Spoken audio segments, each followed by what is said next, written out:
America. And what about the CEOs of the businesses? Maybe they are not performing to her satisfaction either. And indeed, maybe there are college presidents who've looked the other way in not hypothetical cases of anti-Semitism and racism, but real cases of anti-Semitism and racism. What about them? Are we going to let them go, or are we going to go after them? Maybe we should determine who the worst are before we start using the resources of the House of Representatives to call for people to resign.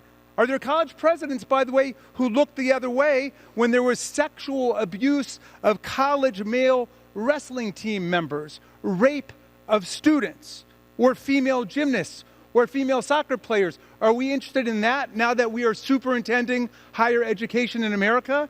Now that we are the appellate review board for the colleges? It's expired. I'd like to request one more minute. Members are reminded to direct their remarks to the chair. Gentleman is recognized. Additional 1 minute. Mr. Speaker, are we prepared to become the National Academic Appeals Panel for college presidents, coaches, and professors? Or is that perhaps best left to the universities themselves? Maybe it's that we just don't have a positive legislative agenda of our own. This is Jamie Raskin taking it to Jim Jordan while criticizing Republicans who've made their new culture war cause célèbre what happens on college campuses. And Raskin throws in there this idea that if Republicans really want to litigate what happens on college campuses, then perhaps we do it equitably, and start by taking on the issue of a certain wrestling coach who decided to ignore the sexual abuse of over 100 student athletes at Ohio State University. It sure is interesting that Republicans have decided to make themselves the overlords of what happens on campuses across the country, except when it directly involves a Republican official. Convenient, huh? And let's be clear, this isn't even the only time in recent memory that Jordan's been called out for his disgusting behavior while he was a coach. Here's Jake Tapper just a few weeks back.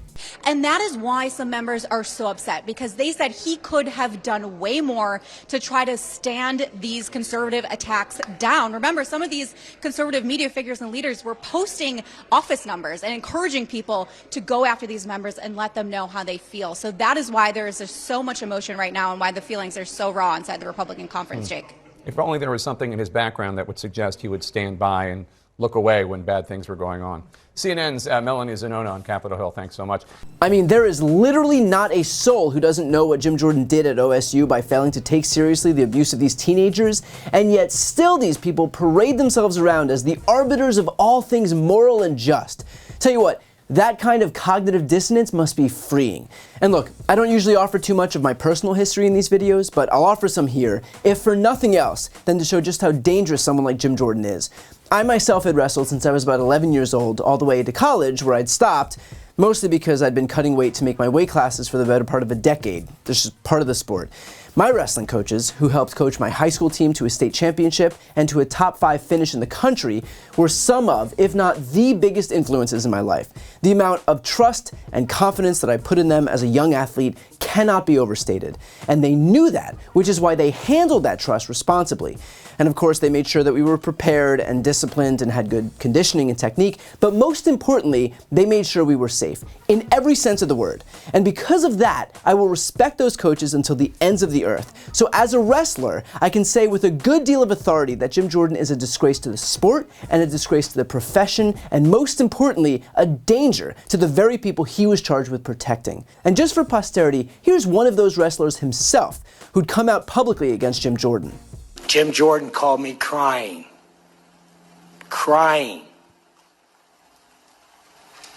groveling on the 4th of July, begging me to go against my brother, begging me, crying for a half hour. That's the kind of cover-ups that's going on there. Jim Jordan called me several times after that. That week, I had to have my lawyer call him, tell him to stop calling me. I had a teammate, George Pardos, I called and told him, call Jim Jordan and tell him to quit calling me or I'm going to beat his ass. He's throwing us under the bus, all of us. He's a coward. He's a coward. He's not a leader. He's a coward. I'm a leader. I was captain of these guys. That's why I'm here. I would never abandon my team. He abandoned us. Our head coach abandoned us. He's flipped his story. He called other people to flip their story. He called Mark Cohen to flip his story. He called his parents, 90 years old. That's the kind of person Jim Jordan is. Congressman is saying that calling you a liar. Your response, sir? Well, in his statement, he didn't say that he didn't call me. I find that amusing because, you know, he knows that he called me that day and there's proof, and he doesn't want to go there. So as far as the lie, I've already gone over this several times. I mean, it was blatant knowledge throughout our wrestling team, and there's others that are going to come out on my behalf, and it's just going to get worse. Jim Jordan is just a symptom of the bigger problem at Ohio State.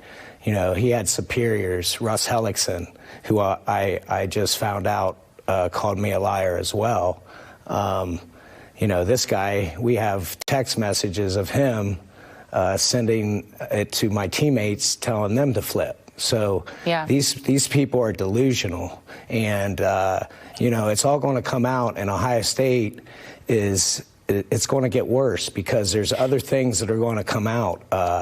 You know, they don't want to go there. That's the kind of leader Jim Jordan is. And just as telling, that's the kind of person who Republicans elevate. I mean, hell, this guy was a few votes away from becoming Speaker, second in line to the presidency. They had Dennis Hastert, who was a convicted sex offender during his time as a wrestling coach, and almost inconceivably, they nearly found another guy who was involved in a sexual abuse scandal to lead their party again.